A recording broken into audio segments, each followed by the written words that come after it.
Buenos días, sean todos bienvenidos y bienvenidas a este segundo ciclo del Seminario de Neuroantropología correspondiente a este segundo semestre del 2025. El día de hoy iniciaremos con la valiosa participación de la doctora Nictel Solsona Vargas, doctora y maestra en Antropología Física por la Escuela Nacional de Antropología e Historia, para hablarnos de la antropología del deporte. Es por eso que los invito a todos a pensar que el deporte es mucho más que un simple juego o una actividad física. Es un fenómeno profundamente humano que moldea nuestras identidades, comunidades y comprensión del mundo. La doctora Nictel, experta en este fenómeno, con una carrera multifacética que combina tanto la teoría académica como la práctica deportiva. La doctora Nictel es antropóloga física, con más de 10 años de experiencia como docente universitaria en anatomía humana, somatología y antropología del deporte. Ha organizado coloquios, mesas de diálogo, talleres y charlas en torno al deporte, la actividad física, la salud y la alimentación, además de ser ponente en congresos nacionales e internacionales. Su formación académica y profesional se complementa con una trayectoria de más de 20 años como entrenadora deportiva certificada por SICSET, CONADE, nivel 5 en fútbol soccer, antropometrista, ISAC, nivel 1, y con estudios en fisiología del ejercicio, preparación psicológica de atletas e inteligencia deportiva.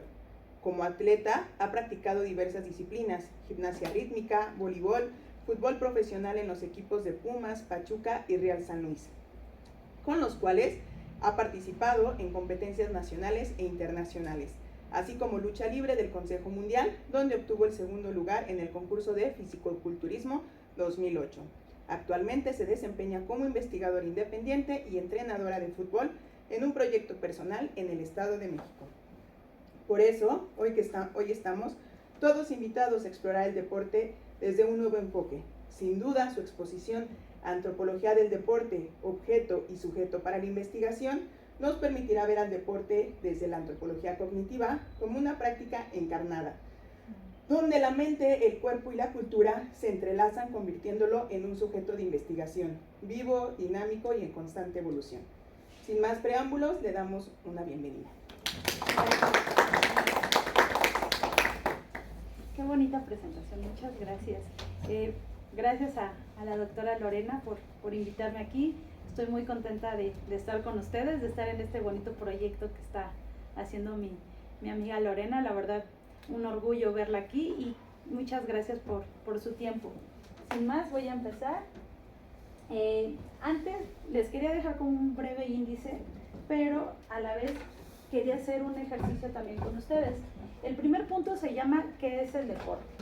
Y, no era para el otro lado. Y para mí es muy importante siempre preguntarle a la gente ¿qué es el deporte? ¿Qué piensan que es el deporte? Porque la verdad es que muchas veces confundimos términos y desde ahí quiero plantear esta exposición. Entonces, aunque se ve esto, no pasa nada. Me gustaría, por ejemplo, ¿tú qué piensas que es el deporte?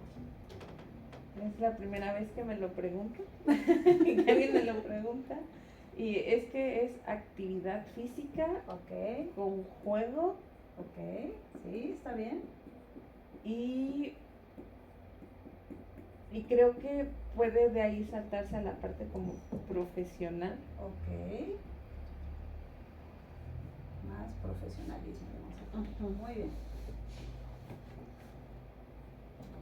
Para ti, bueno, tú sabes más. A ver, me gustaría que me dijeras qué piensas que es el deporte. Curiosamente, como que siempre había asociado deporte con fútbol y nunca me había preguntado como el amplio sentido qué es el deporte, ¿no? Okay. Entonces, me parece que son estas actividades que tienen como ciertas reglas, ciertas normas, que tienen reglamentos, que tienen algún sentido de competencia en algunas ocasiones, que quizá esa sea como una pequeña diferenciación del ejercicio nada más, sino que en el deporte, pues además de que hay reglas, hay como ciertos componentes distintos. Y creo también que per se, o sea, pienso mucho a lo mejor en el fútbol, pero que hay como, en sí mismo guarda un espíritu. El deporte por sí mismo tiene su espíritu. Y vamos a ponerlo, guarda un espíritu.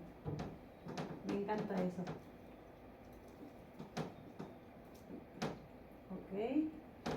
Lore, me gustaría curiosear en tu cerebro. ¿Qué es el deporte? ¿Qué piensas que es deporte? Es, la primera palabra que se me ocurre es movimiento Ok, sí, y disciplina. ok. Muy bien, con eso está súper bien. ¿Alguien más quiere darme su punto de vista de qué es el deporte? Involucra el cuerpo. El El cuerpo. Cuerpo. Esa es una actividad subjetiva. Sí, claro. El cuerpo. Dime. Para mí es como una combinación entre actividad física y a la vez mental Ok. en diversos contextos. Actividad física y mental en diversos contextos. Perfecto, sí.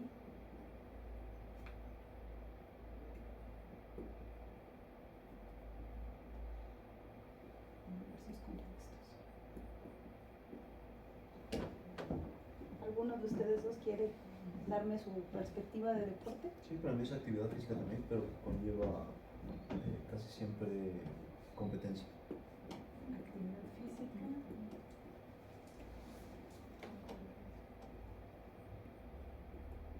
Conlleva competencia. Y sí, en realidad todos tienen la razón, porque para partir al deporte pues tenemos que tener algo que es esto, ¿no? De ahí parte absolutamente todo. Y lo primero que, digamos que el primer escalón, pues sí, es el movimiento. Pero no es cualquier tipo de movimiento, es un movimiento en el que hay una actividad física, es decir, un constante ir y venir, que a su vez se rige con reglas. O sea, yo ahorita podemos ponernos a jugar el juego de la silla, ¿no? Y a los aplausos se sienta alguien y no pasa nada, pero ¿qué tal si yo les digo, para el que gane le voy a dar esto? Entonces ya estoy metiendo una competencia. Ya está dejando de ser algo informal, como lo es el juego, y ya empieza a haber algo más. Pero ¿qué tal si ahora yo les digo, nosotros vamos a jugar contra los del salón de al lado, y el que gane va a ir a representar a todo el 5 a Ciudad de México? Entonces ahí ya estamos hablando de un contexto distinto, ya estamos yendo nivel por nivel. Entonces en realidad todo lo que piensan que es deporte, todo lo que dijeron, claro que se va combinando con la disciplina, con el profesionalismo. Hay quien gana dinero por esto, hay quien solamente compite a niveles nacionales por el gusto de representar a su comunidad, a su país. Entonces, sí tenemos una idea de lo que es la actividad física, pero ahora vamos a ver qué es lo que nos dice,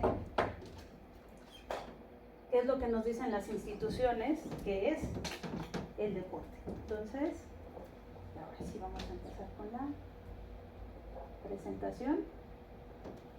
Puse varias definiciones. Este es mi contexto. Vamos a empezar con varias definiciones de qué es el deporte. La primera definición la puse del Barón de Coubertin. El Barón de Coubertin es un francés, pedagogo militar, que nos da el fundamento para iniciar el movimiento del olimpismo mundial.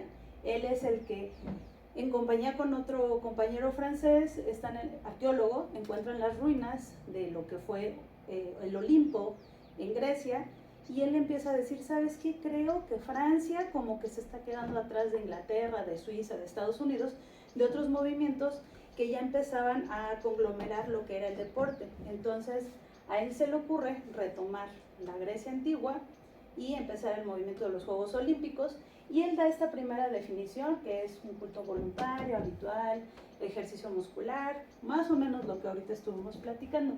No me voy a detener a leerles las definiciones porque no es el fin de esta plática.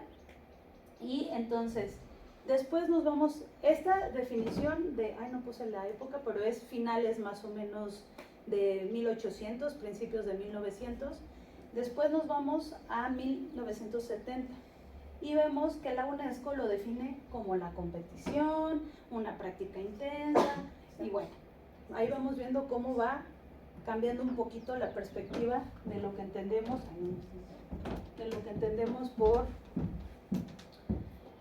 por deporte. Después llegamos al 2011.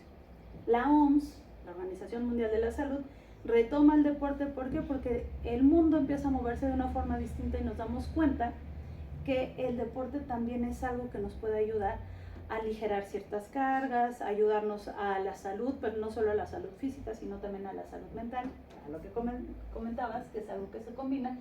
Y entonces también nos damos cuenta de que empiezan a hablar de las relaciones sociales. Después de casi 50 años se empiezan a dar cuenta que el deporte también es un medio de socialización, algo que ya se sabía desde antes, pero se empieza a ver como un fundamento primordial en el entorno que nos acontece actualmente.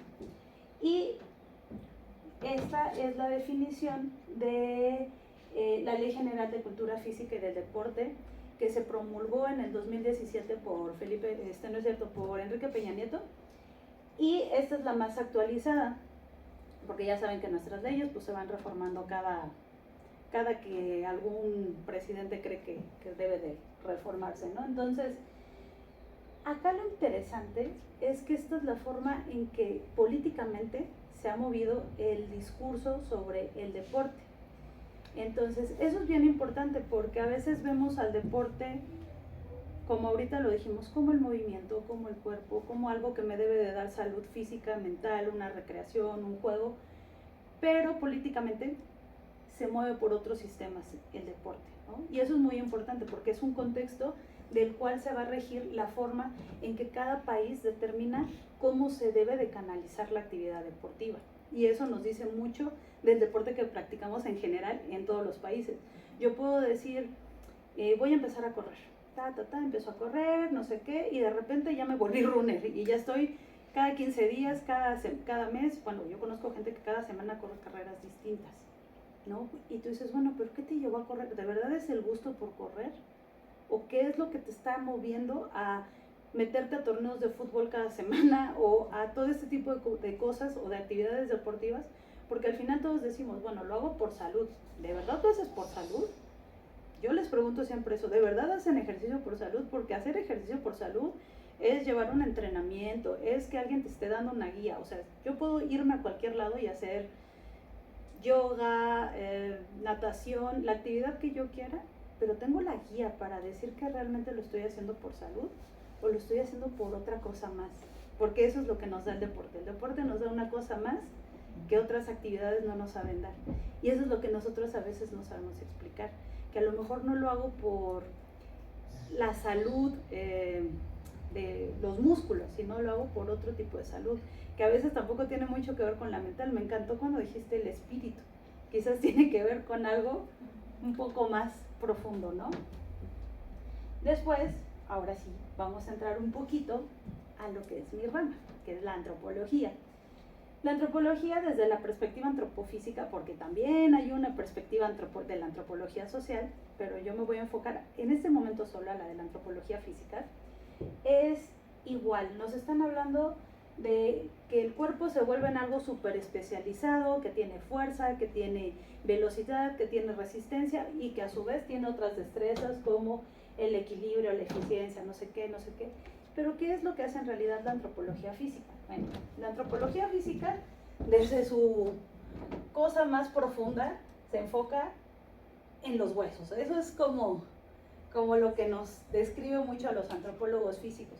Pero me van a decir, bueno, ¿qué puede ver a nivel óseo? Bueno, a nivel óseo se ven cosas muy importantes, como que la densidad ósea que tiene cada estructura corporal nos da cuánto crecimiento muscular podemos tener, ¿no? De hecho, hay algo que se llama índice óseo muscular, que es justo el que utilizan muchos atletas de alto rendimiento para decir, ¿sabes qué? Tu crecimiento muscular puede ser hasta de 15 kilogramos de músculo, o 5 kilogramos de músculo, o 7 kilogramos de músculo. Y bueno, todo eso lo hacemos a través de un análisis antropométrico, midiendo a la persona y determinando cuánto puede crecer muscularmente. Pero me dices, bueno, ok, ¿eso es todo lo que podemos ver de un deportista? No, podemos ver más allá. Digamos que eso es como la parte sencilla. Después hay otras ramas de la antropología que se meten más en la ontogenia o en la biomecánica, que tiene que ver con el crecimiento, con el desarrollo. Ahí, por ejemplo, hay estándares de predicción de estatura en niños. Tú puedes decir, hay países, sobre todo los chinos y los rusos, que ellos, desde que empiezan los niños en niveles muy bajos de entrenamiento deportivo, bueno, muy chiquitos, no bajos, más bien de edad pequeña, y ellos empiezan a determinar si pueden ser mejores gimnastas, o corredores, o patinadores, o dependiendo la estructura corporal que van a desarrollar con el tiempo. En México, desgraciadamente, nunca se ha hecho este tipo de... existen, pero no se toman tan en consideración, porque tenemos un país tan diverso que podemos tener niños a los cuales les podemos predecir una estatura alta en el norte y a los del sur no tanto, pero tenemos predisposición de ciertos deportes por puntos geográficos en el país. Por ejemplo, las gimnastas tienden a ser más del sur porque son maduradoras tardías, mientras que en el norte, basquetbolistas, corredoras, ¿por qué? Porque tienden a tener mayor estatura, mayor talla. Entonces, más o menos sí se hace una exploración, pero no hay una captación de talentos como en otros países, ¿no? En otros países es muchísima tecnología, muchísimos estudios, y bueno, las competencias que se hacen son para determinar de cientos cuáles van a ser los 40 o los 50 que van a representar a su país. Y en México también se involucra mucha burocracia en ese trance, ¿no? Bueno, desde la biomecánica, en antropología física, hablamos de prevención de lesiones y también del movimiento. El movimiento no como algo, la biomecánica pura, aplicada al deporte, ella nos dice cómo debes de ejecutar el movimiento, cómo debe de caer el pie cuando tú corres, cuando saltas, cuando no sé qué. Desde la antropología va más desde otro aspecto, va más bien como ver cuál es la forma en la que caminan. Por ejemplo, hay un estudio maravilloso del antropólogo biológico Lieberman, que él hace con personas descalzas. De hecho, las chancletas estas que se pusieron de moda con los deditos, las diseñó él en el MIT con su grupo de antropólogos. Entonces ellos más que ver cómo debes de caminar, él ve cómo es mejor la funcionalidad. De hecho, por eso hace las chancletas así, porque dice que pues nosotros hemos perdido el tacto con la tierra, y eso ha hecho que tengamos el pie plano, no por el calzado, sino porque nuestra anatomía necesita que los dedos hagan pues presión con el piso. De hecho, no sé si han visto que hay mucha gente que en los gimnasios entrena descalzos. ¿Por qué entrenan descalzos? Justo por esta razón, porque cuando tú levantas, digamos, un peso muerto y tú estás levantando la barra, tus pulgares tienen que empujar hacia el piso, porque eso es lo que te va a dar la primer fuerza para hacer el jalón de la barra, ¿no? Entonces, digamos que esa es la parte de la biomecánica que se trabaja desde la antropología, no tanto la de la eficiencia para competición, sino de la eficiencia para tu estructura, sino para una salud estructural más que para una cuestión de competencia. Porque en una cuestión de competencia tendríamos que considerar la estatura, el largo de los brazos, y de ahí determinar qué es mejor, que fue lo que hicieron con Usain Bolt. Usain Bolt fue un corredor fuera de serie, y no solo por sus récords, sino por el tamaño. Era demasiado alto y demasiado delgado para ser un corredor. Entonces, el equipo de biomecánicos deportivos que trabajaron con él y de kinesiólogos empezaron a ver que la ventaja que él tenía era en la zancada. Entonces hicieron una proyección de en cuántas zancadas corría los 100 metros, y de ahí determinaron cuántas zancadas tenía que hacer para romper cada récord, que al final me parece que quedaron en 10 o 11 zancadas, que son las que él hace para llegar a la meta. Entonces la eficiencia consistía en que pudiera mecanizar ese número de zancadas en el menor tiempo posible. No en hacer, o sea, no se basaron, para que yo haga esa zancada, bueno, para empezar no podría, porque creo que su pierna es casi el largo de mi cuerpo, pero a mí mi biomecánica no me daría para hacer una zancada tan larga. A lo mejor yo tendría que correr en otro tipo de carrera, pero con él determinaron que era perfectamente ideal para hacer eso. Lo mismo que pasó con Michael Phelps, con su brazada larga, él ahí lograba ganar ventaja. A lo mejor no era tan rápido, pero cuando él llegaba a tocar, era donde tenía que tomar la ventaja del largo de sus brazos. Y bueno, así actualmente todo eso se ha hecho ya más desarrollado, dependiendo cada práctica deportiva.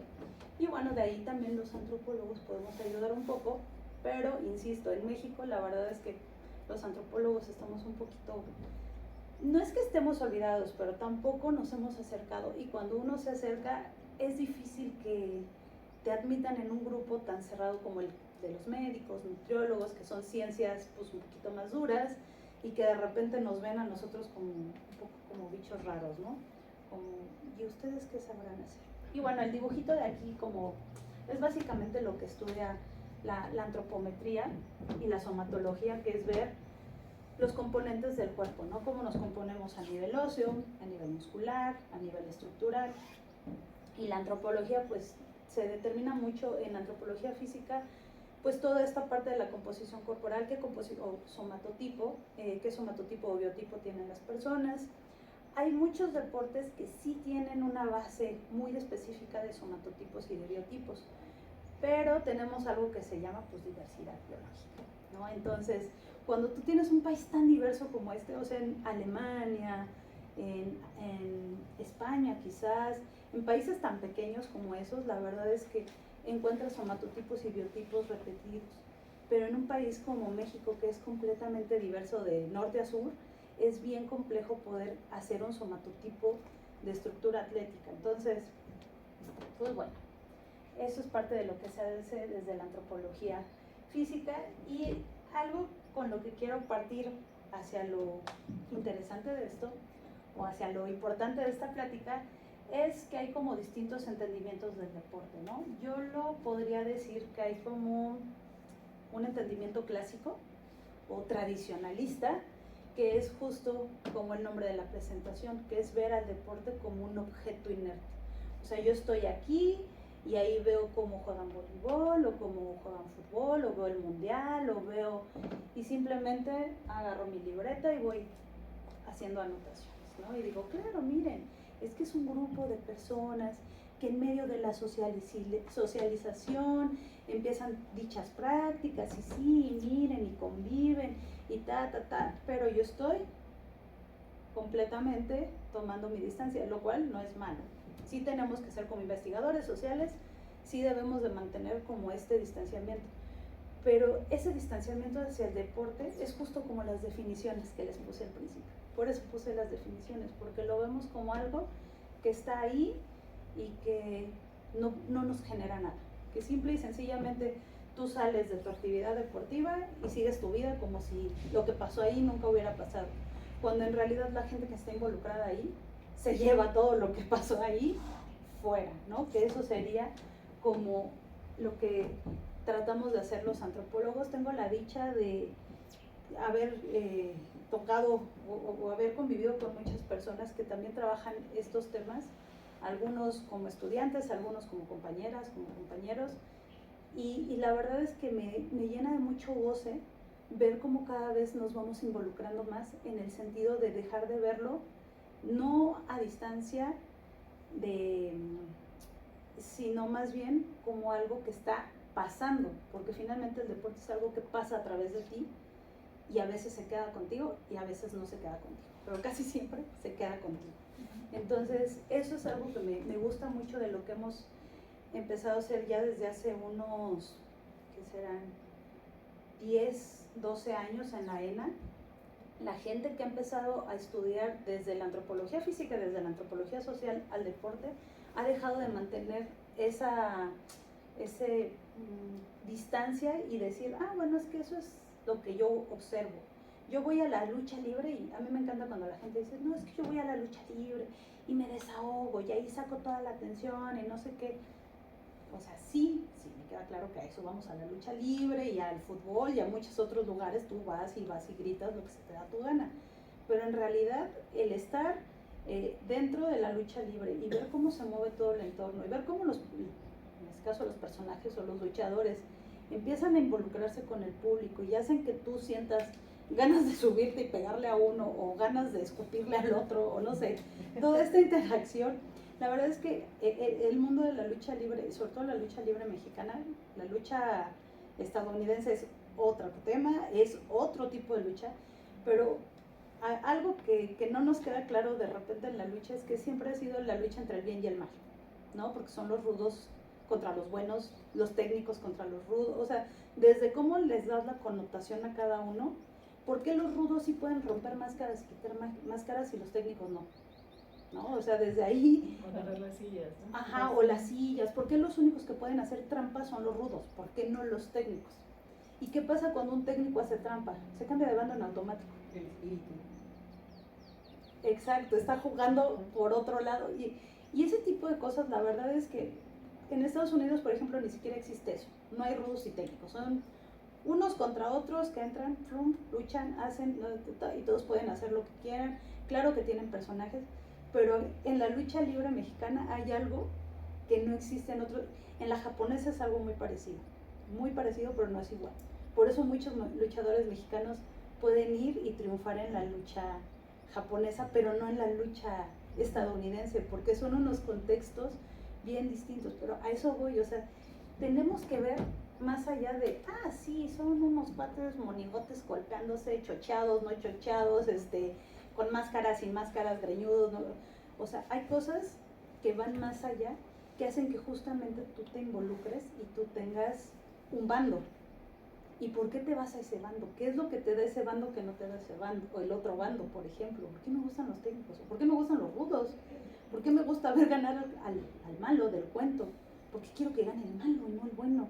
Todo este tipo de cosas son las que se supone debemos de empezar a profundizar. Se supone, digo, porque no todos los antropólogos lo trabajan, pero ese es el primer paso hacia lo que sigue.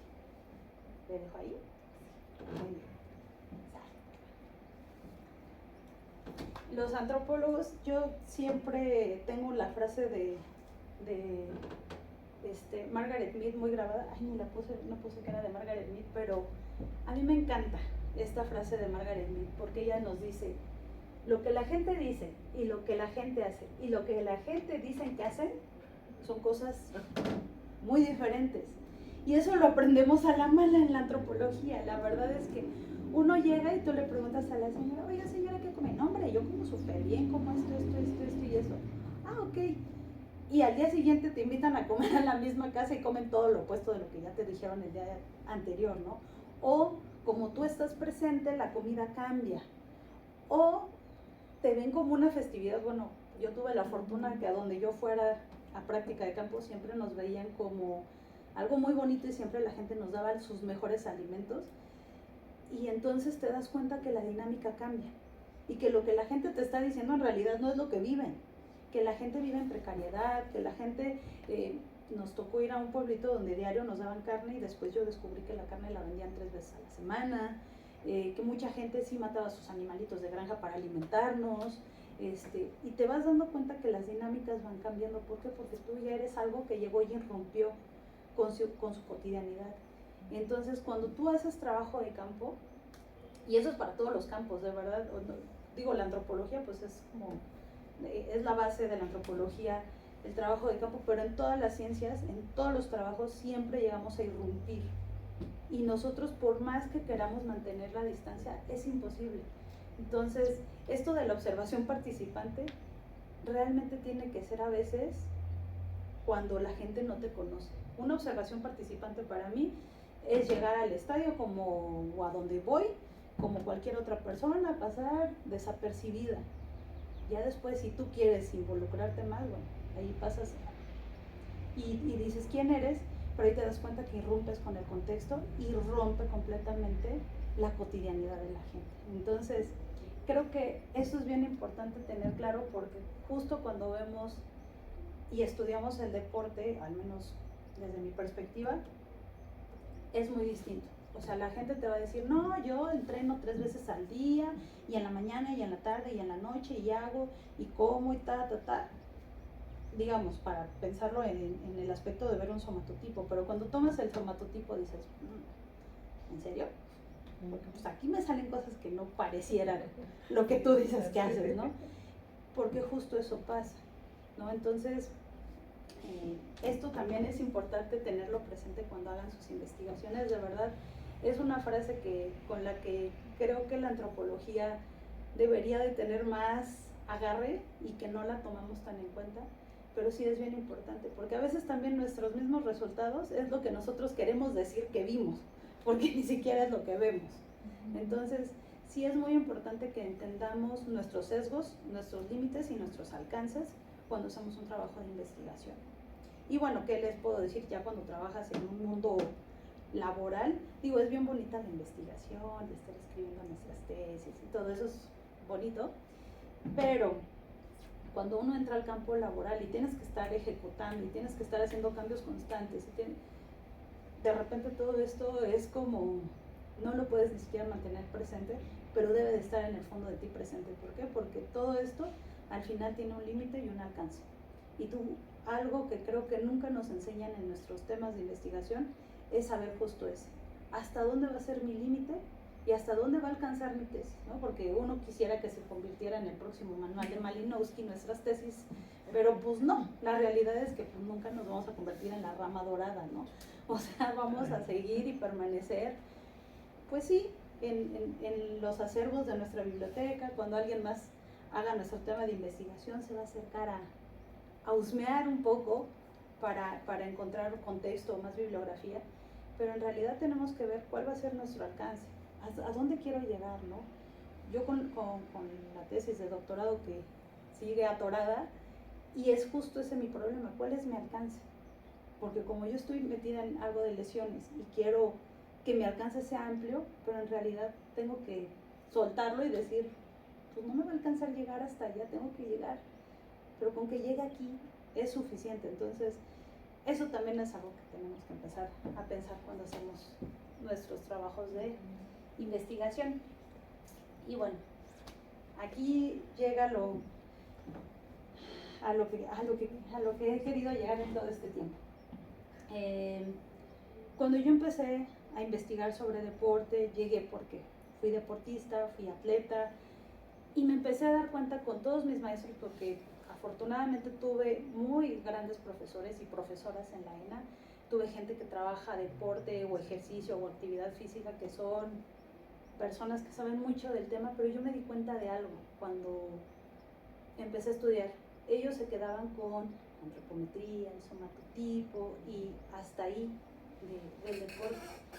Y yo empecé a escarbar más y a combinarme más con otras áreas de la antropología, como la antropología social.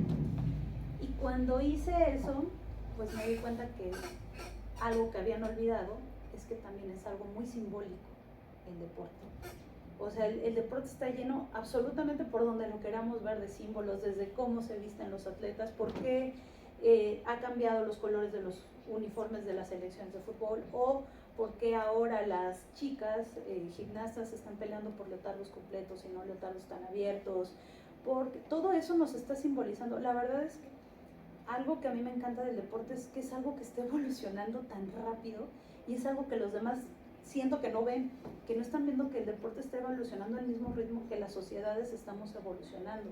Ayer leí una nota que me encantó, que ahorita lo voy a mencionar, que es que me parece que es el Liverpool o el Chelsea, uno de estos dos equipos femenil de fútbol inglés, acaba de hacer un contrato con una compañía de salud menstrual, porque van a hacer el primer uniforme menstrual para mujeres en fútbol.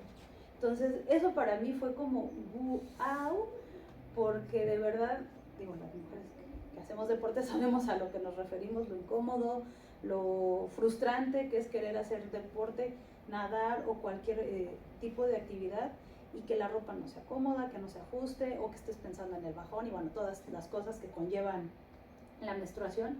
Pero el hecho de que estén volteando a ver que hay necesidades que cubrir, creo que eso es lo primero importante.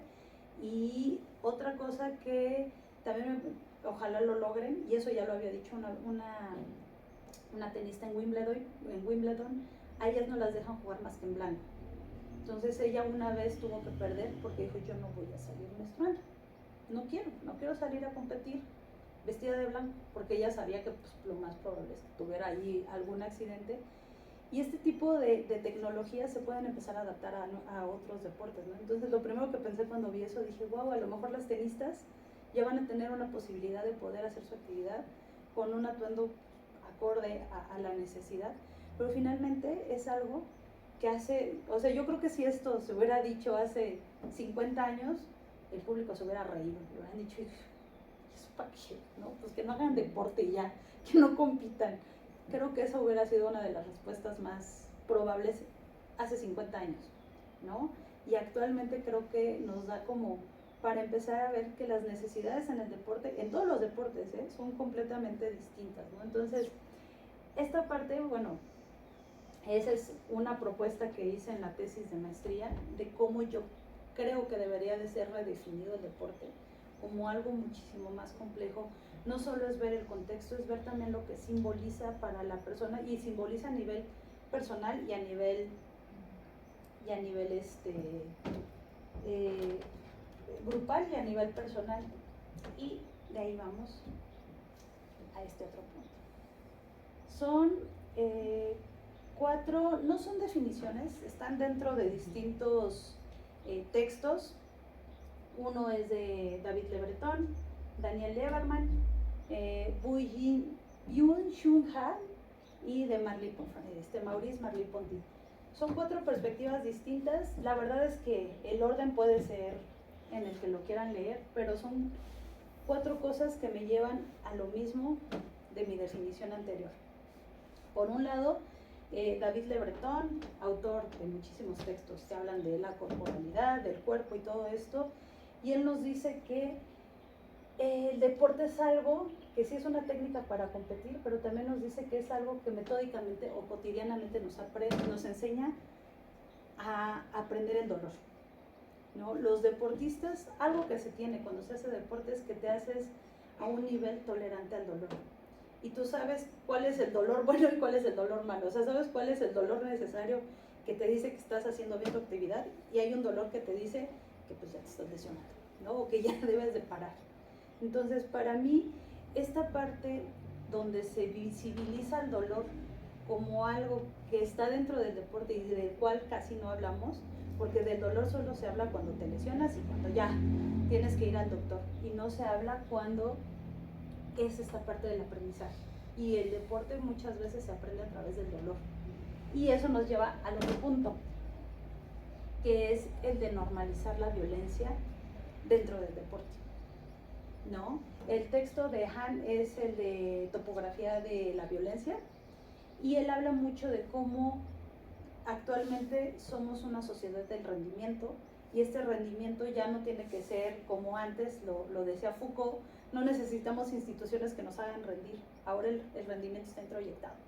Entonces ahora el rendimiento me lo exijo yo solito y yo tengo que hacerlo por mí mismo, y eso me lleva a esa parte también, ¿no? También el dolor se vuelve parte del rendimiento, pero eso también vuelve súper vulnerables a los atletas, porque a veces los atletas, y eso es algo que actualmente lo podemos escuchar cada vez más, hay atletas que dicen, es que yo no sabía que lo que ya me estaban haciendo ya era un maltrato fisiológico, o un maltrato físico, o un maltrato de todo emocional.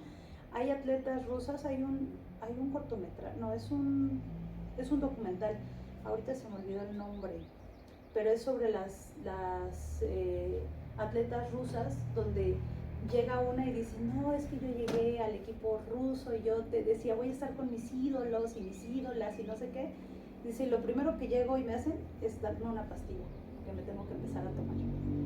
Y dice, yo la verdad dije, ¿cómo? O sea, todas mis ídolas toman esta pastilla para lograr las medallas que han logrado. Entonces dice, ahí fue cuando yo me di cuenta que ya no quería pertenecer al equipo ruso, ¿no? Porque yo pensé que era disciplina, constancia, todo esto que conlleva el deporte, pero en realidad todo venía en una cápsula, ¿no? Entonces ahí tú te empiezas a dar cuenta cómo desde ahí puede ser, a lo mejor yo puedo decir, ay, bueno, pero eso que tiene de violencia, bueno, pues tiene mucho de violencia. Si tú no quieres poner en tu cuerpo algo que no quieres poner en tu cuerpo, no estás obligado a hacerlo, pero hay muchos equipos a niveles olímpicos que lo hacen, ¿no? Hay muchas competiciones donde eso es lo más común, el dopaje es como parte, mientras no te detecte la WADA, el dopaje es lo más común que tú puedes hacer. Entonces, y digo eso hablando a niveles olímpicos, no les quiero decir lo que pasa a nivel recreativo, ¿verdad? Aquí pues tú puedes hacer de tu vida todo un papalote y no pasa absolutamente nada, ¿no? O sea, yo conozco gente que dice, no, pues es que yo he encontrado en la marihuana algo que me ayuda a rendir mucho y entonces pues un día antes ya he notado que me ayuda súper bien, entonces al otro día llego, compito, súper, o hay gente, bueno, no quiero hablar de estudios en el fútbol llanero, ¿no? O sea, en el fútbol llanero le dan 3 jalones y entran a jugar fútbol y salen y se echan sus 2 caguamas como si nada hubiera pasado. Y pues no pasa, en realidad no pasa nada, ¿no? O sea, en realidad no pasa nada. ¿Por qué? Porque es justo cómo lo van viendo, pero ellos asumen lo que quieren hacer y cómo lo van a hacer. Y es distinto cuando alguien te lo impone. Entonces, creo que Han nos deja algo, una muy buena lección que se debe de empezar a retomar en el deporte, que es para entender cómo violentamos los cuerpos y hasta dónde debo de permitir la violencia y sobre todo como no solo como alguien que enseña, sino también como alguien que lo practica, ¿no? Acá, bueno, pues Lieberman es como de los que más ha trabajado ejercicio y deporte. Ese es uno de sus últimos textos que se llama Ejercicio en español, Exercise. Y algo que me encantó es que él dice que los aspectos biológicos del ejercicio no tienen sentido sin la luz de la evolución, pero a su vez nada del comportamiento del ejercicio puede entenderse si no es con la antropología. Y eso nos vuelve a lo mismo, o sea, no podemos seguir pensando que una cosa existe sin la otra.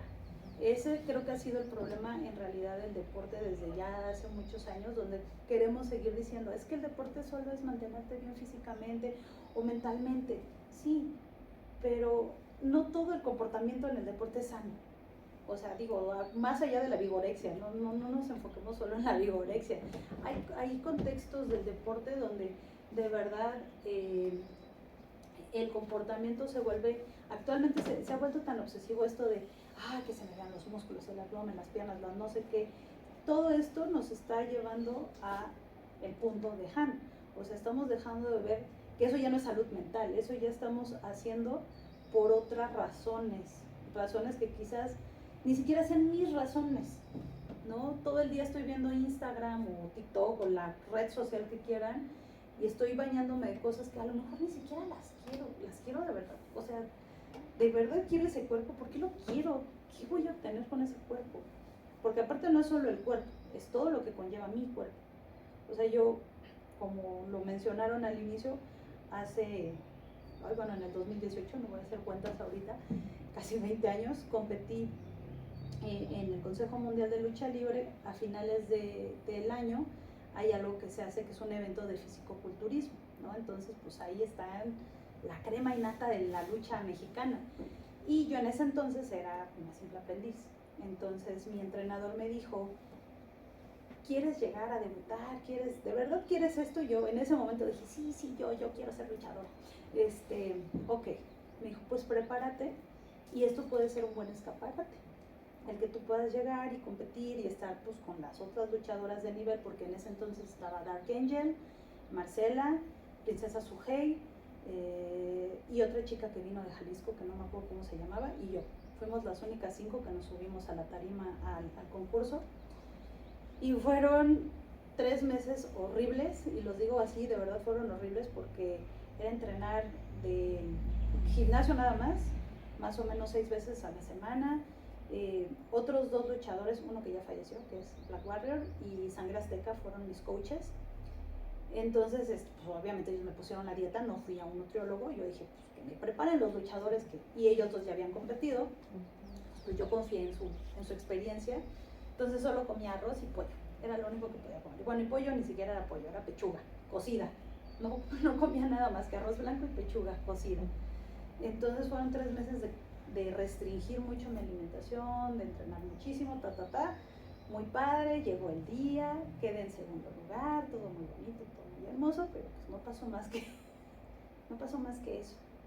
Y cuando yo estaba en preparación, justo a ese punto iba, llegué al cuerpo que alguna vez soñé. Sí, tuve un cuerpo que yo dije, wow, nunca más lo he vuelto a tener, pero cuando lo tuve dije, wow, eso es lo que yo siempre he querido, ¿no?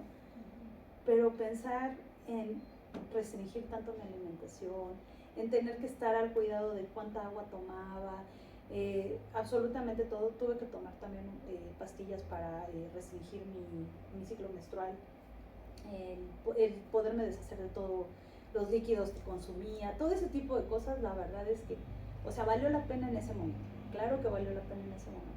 Pero si ahorita me dijeran, ¿te someterías exactamente a lo mismo? No estoy segura de que lo haría. Ya no puedo renunciar al pan de muerto, o sea, no puedo renunciar al pancito de muerto. De verdad, uno empiezas a pensar en esas cosas, o sea, ¿qué tanto quiero eso? O sea, sí lo quiero, pero ¿a qué costo lo voy a obtener? Entonces yo veo muchísimo, el mundo del fitness actualmente es una cosa increíble en redes sociales. O sea, yo veo las chavas y digo, tampoco hay que engañar a la gente. O sea, si yo me hice una cirugía, bueno, ¿saben qué? Pues me ayudé, ¿qué tiene? O sea, pues ese es el cuerpo que yo quiero. O sea, también validar lo que yo busco a través de cirugías, de restricciones alimenticias, de lo que sea lo que yo haga. Pero pues vivimos en un mundo lleno de muchas trampas, diría yo. Entonces hay que entender, y ahora no solo como académica, también como entrenadora, ayudar a los chavos y a las chavas a entender cuáles son las trampas, ¿no? Ahorita que entreno adolescentes, pues no me falta el que me manda fotito. Profa, ¿puedo llegar a estar como él? Y yo así de, mira, no es natural, pero pues puedes estar cercano, estás jovencito, puedes hacer esto. Pero uno se puede acercar a ciertos gimnasios y de verdad en los mismos gimnasios los coaches son los primeros en ofrecerte cuanta cochinada te puedas imaginar. De verdad, o sea, si eso es lo que tú busques, sin bronca ellos te dicen, ¿cómo quieres llegar? ¿Rápido o lento? No, pues lento es alimentación y mucho dinero. Rápido, mira, esto, métele tanto tiempo, pum, y sí, los chavos se inflan súper rápido porque pues aparte, pues la edad ayuda muchísimo. Pero a largo plazo, ¿cómo lo voy a mantener? Y eso es algo que el deporte se está olvidando. Se habla mucho del deporte activo, pero no se habla del retiro del deporte. Y eso es un temazo. En psicología se trata mucho el tema del retiro del deporte, pero creo que no solo la psicología debería de verlo. Hay muchas ciencias que deberíamos de empezarnos a involucrar en el retiro del deporte, porque, digo yo, ahorita a mis 43, pues de repente juego con mis niños y así, y a veces digo, ¿hasta cuándo voy a poder ser una entrenadora activa, ¿no? Porque sí soy una entrenadora que participa con los chicos, que estoy lanzando pases o no sé, entreno a los porteros y pues ahí les estoy tirando, no sé qué, pero ¿hasta cuándo mi cuerpo me va a dar para ser ese tipo de entrenadora, ¿no? Y la verdad es que obviamente nunca lo había pensado, pero ahora sí lo empiezo a pensar, ¿hasta cuándo me va a dar mi cuerpo? Obviamente lo mantengo, voy al gimnasio, trato de comer bien, cuidar mi alimentación, pero ¿hasta cuándo nos va a dar para lo que estoy haciendo, ¿no? Entonces también llegar a ese momento crítico, y volvemos al mismo punto. A lo mejor no lo digo textualmente, pero nos vamos dando cuenta cómo esto es completamente encarnado. O sea, no, desde la práctica hasta la enseñanza deportiva, muchos entrenadores sí parten de la experiencia, pero sin todo este bosquejo. Y es ahí a donde llego a Merleau-Ponty. Esa no es una definición de deporte, pero es justo, es la definición de experiencia integral de Merleau-Ponty. Y esta sí la quiero leer porque me gustó mucho, es aquella en la que podemos dosificar aportaciones sensoriales de la experiencia táctil más la experiencia visual. La experiencia táctil, bueno, uno entiende por experiencia táctil esto, ¿no? Pero en realidad Merleau-Ponty, si alguien lo lee o lo ha leído, Merleau-Ponty va más allá del sentido del tacto. Él va al oído, al olfato, y bueno, si a eso le agregamos más teóricos, pues sabemos que la existencia humana tiene más de 11 sentidos, ¿no? Entonces, el sentido del equilibrio, el sentido de la presión ambiental, todo este tipo de sentidos, nosotros los vamos integrando. Y creo que esta definición, bueno, la termino de leer, se da por medio del movimiento concreto, aquel que tiene lugar en la realidad, y el movimiento abstracto que se construye en el imaginario. Creo que esta definición le queda perfectamente clara al deporte, y es algo que a mí me dio muchísimo cuando la leí por primera vez desde la licenciatura, y aunque ahora no la utilizo tal cual porque ya la tengo completamente introyectada, pero creo que es importante retomarla. entender que el deporte también te da en lo abstracto. Hay técnicas en psicología deportiva que son las técnicas de visualización, que entonces tú ves y te empiezas a proyectar ganando una medalla o haciendo una ejecución, un salto, un tiro a gol, un penal, lo que quieras visualizar en el deporte, ¡pum!, lo puedes hacer. Pero la parte abstracta del movimiento también viene en lo que yo estoy pensando durante la ejecución y cómo yo asimilo la ejecución. Es decir, si yo me equivoco, ¿qué pasa? ¿No? Y si el refuerzo de afuera es negativo, ¿qué pasa? Y el refuerzo no solo me refiero al entrenador, el público, mi papá, mi mamá, mi abuelito, o quien sea.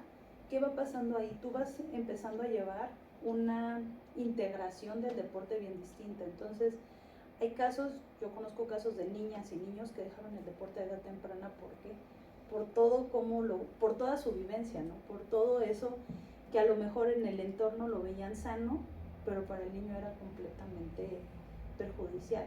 Entonces, a lo que voy después de todo esto es que el deporte no se puede percibir como simplemente voy, practico y regreso a mi casa y ya, como si nada. O, bueno, claro, es que es corporal. De repente hay gente que se queda como con la antropología del cuerpo porque, pues sí, es que es en el cuerpo. No, es que no es en el cuerpo, tú eres el cuerpo. No es algo ahí ajeno a mí. No llego y me despojo de mi cuerpo deportivo y ahora me pongo mi cuerpo del hogar, ¿no? O el cuerpo de la chamba. No, o sea, el cuerpo no es el cuerpo, eres tú. Y creo que esa ha sido esta ambivalencia que de repente en la antropología del cuerpo no se ha terminado de integrar en el deporte, que hay que entender que no son cuerpos de deportistas, son deportistas. Son futbolistas, son nadadores, corredores, gimnastas, y no necesariamente tienen que ser profesionales. El hecho de que yo me ponga mi ajuar del deporte que quieran, en ese momento yo ya soy ese deportista. En ese momento yo ya soy deportista. Y si yo voy a competir a la alberca contra mis compañeras de 80 años, de verdad que me ganaban y yo iba y competía exactamente igual que si hubiera ido a competir a los Juegos Olímpicos. Y me daban mi medallita de chocolate y yo estaba igual de contenta que si me hubieran dado una de oro.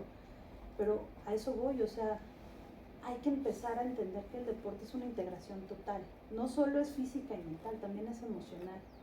Porque lo que me pasa dentro de la cancha o dentro de donde yo hago mi práctica, no lo dejo ahí.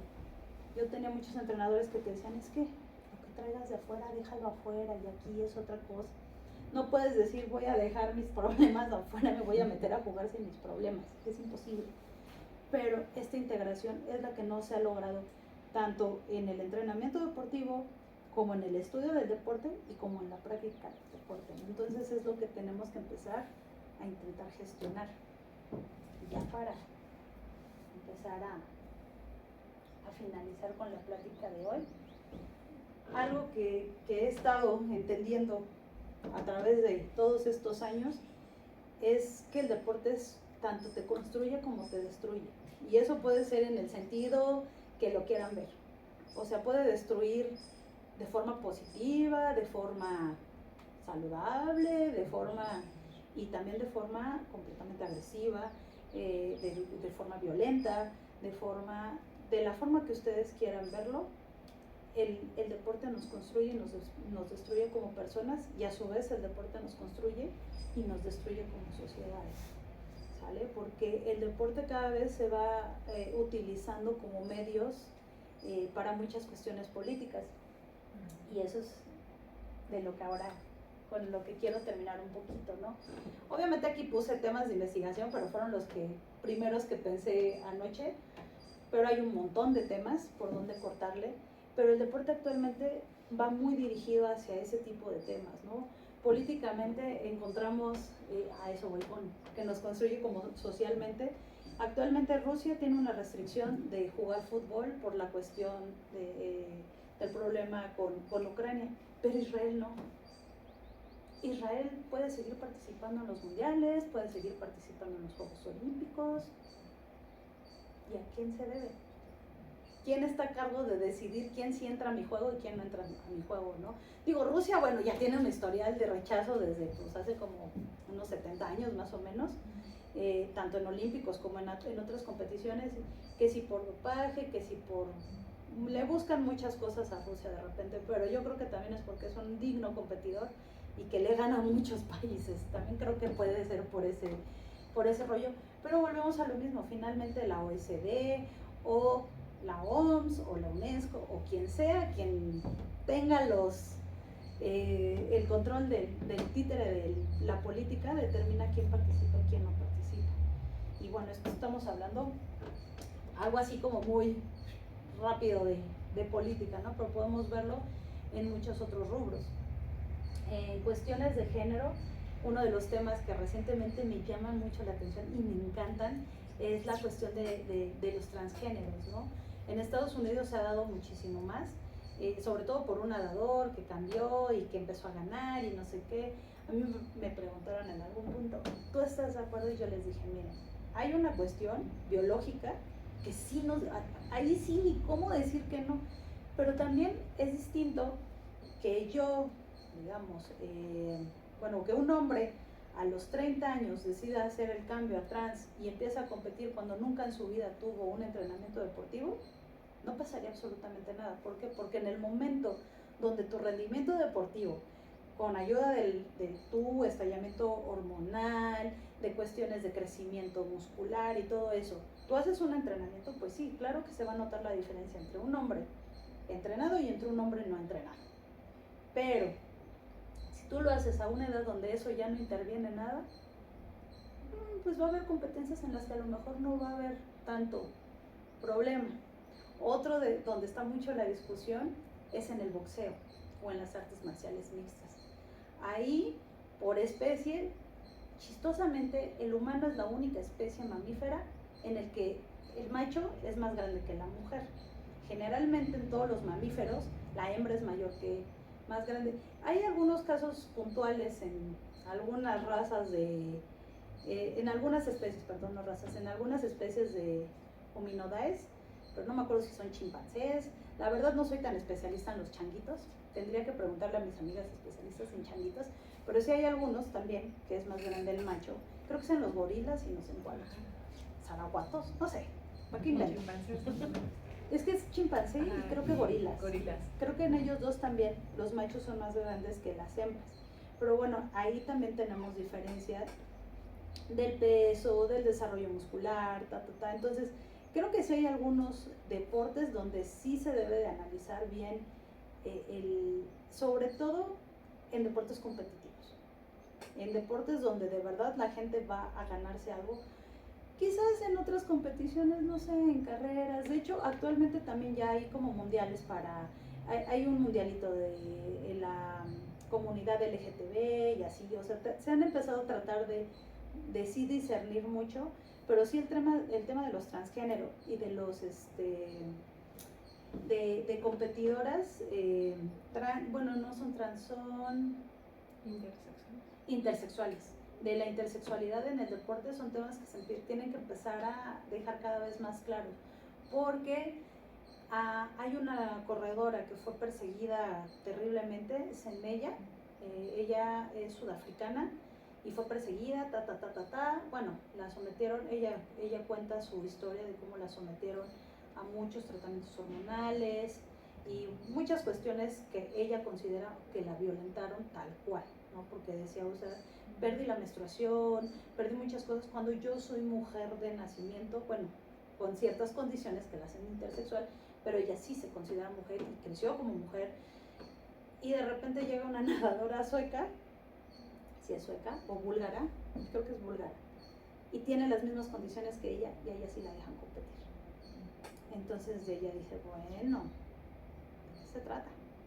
Y ella sí dice, lo mío es una persecución de brujas por cuestiones de nacionalidad, por cuestiones de color. Entonces ahí hay otro tema que se regresa también como a esta parte donde se intersectan, ¿no? Entonces creo que sí, el deporte debe de empezar a poner las pilas en temas muy importantes de género, en ese sentido, la verdad, o sea, en cuestiones donde sí la biología sí interviene, por desgracia sí interviene, pero no por querer denotar a las personas trans, sino porque en estas cuestiones de rendimiento, pues sí se va a ver la diferencia. Otro de los temas que también quisiera profundizar más en algún momento sobre el dopaje. Actualmente hay una propuesta que en el 2030 se realicen los primeros Juegos Olímpicos con dopaje permitido. Obviamente van a ser farmacéuticas los que van a financiar estos nuevos Juegos Olímpicos, donde vamos a decir cuánto se puede dopar a una persona para saltar más, para nadar más, para correr más, para todo más, ¿no? Entonces ahí ya también empezamos a tratar cosas que van más allá de los límites humanos y que nos llevan a quizás convertirnos en algo nuevo, ¿no?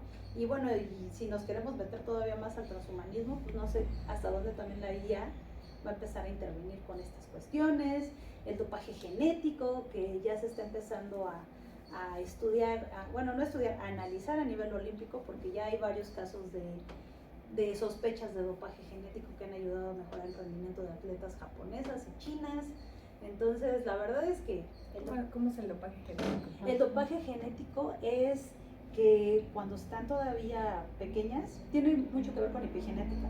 Cuando todavía están pequeñas, se les alteran ciertos genes y les das el contexto adecuado para que crezcan y a lo mejor tengan una mayor asimilación de oxígeno, o a lo mejor tengan mayor crecimiento muscular, a lo mejor sean más altas de lo que estaban predispuestas a hacer, pero bueno, les das el entorno epigenético para que se construya y eso pueda. Salió con una nadadora porque sus tiempos fueron muy buenos, entonces esta chica creo que tiene 17 años, entonces decían, no, espérense, como que esto me suena a manipulación. Es la primera sospecha de dopaje genético y a partir de los siguientes Juegos Olímpicos en Los Ángeles ya se van a empezar a hacer análisis de dopaje genético. ¿Cómo lo van a hacer? Eso va a ser Sí, interesante, interesante. porque ¿cómo vas a comprobar que se manipuló genéticamente a alguien? No tengo idea. La verdad es que en cuanto se empiece a hacer voy a tener que echar mano de varias genetistas que conozco para que me expliquen cómo puedes determinar. Porque digo, el entorno epigenético todos lo tenemos, pero la alteración genética quisiera saber cómo van a saber dónde está la mutación. Habrá que esperar a que se haga el dopaje, a que se empiece a hacer los primeros análisis para ver qué analizan.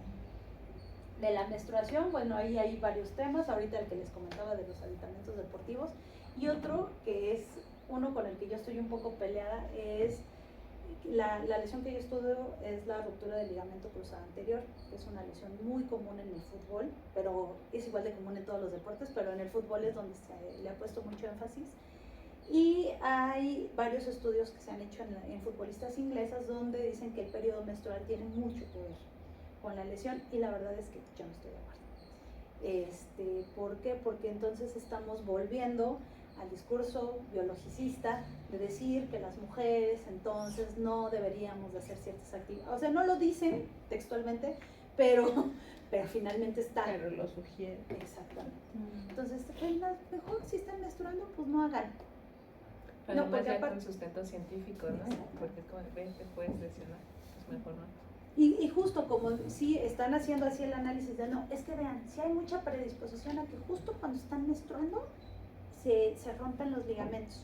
Pero yo he encontrado por ahí algunos discursos que no, o sea, todavía no se ponen de acuerdo si es justo en tu periodo o justo antes de tu periodo, ¿no? Entonces, la verdad es que es algo que están analizando, pero desde mi punto de vista es una completa biologización de decir que las mujeres pues tendemos a ser más frágiles, cuando en realidad el porcentaje de hombres en el fútbol, el porcentaje de hombres con ruptura del ligamento cruzado anterior es mucho más alto que el de las mujeres. Obviamente el de las mujeres empieza a ser más porque se está profesionalizando más, pero eso no quiere decir que los hombres no se lesionen, de hecho son los hombres, y con mayor reincidencia que las mujeres. Entonces, ahí volvemos a estos tabús de qué onda con la menstruación, ¿no? ¿Por qué las deportistas? ¿Qué sí, qué no en la menstruación? Y que igual, creo que las mujeres tenemos que empezarle a entrar a esos temas como investigadoras, como deportistas, como entrenadoras, como un todo, ¿no? Y el último, bueno, de la biomecánica, eso tiene mucho que ver con las neurociencias. Actualmente se hace mucho estudio de lateralidades de aprendizaje a través de la neurociencia en el deporte, es decir, el más común es el de las lucecitas y la reacción y pero hay muchos más entrenamientos. De hecho, Es lo que se hace actualmente, hablando de colores, de indicaciones, que tú les puedas decir cosas yo lo hago mucho en el entrenamiento de porteros, que de repente les pongo muchos platitos de colores y tienen que hacer una ejecución en un plato y regresar, ¿no? Y hacer otra cosa.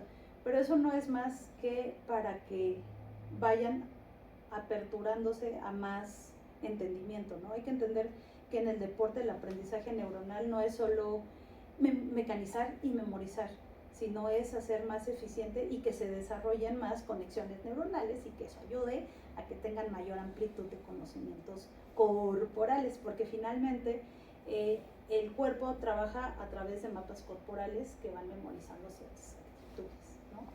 Entonces, creo que eso. A ver. No me equivoco. Bueno, y ya para acabar la plática, es la frase de un filósofo que me encantó cuando la leí en su libro, que decía: la más bella entre las actividades de las actividades marginales de la vida, pues es el deporte, ¿no? Porque en realidad justo así lo vemos, como algo ahí que hacemos de vez en cuando, pero que realmente está cada vez, de verdad, no es porque yo trabajo en antropología del deporte, pero el deporte cada vez se está involucrando más en la vida de las personas, ¿no?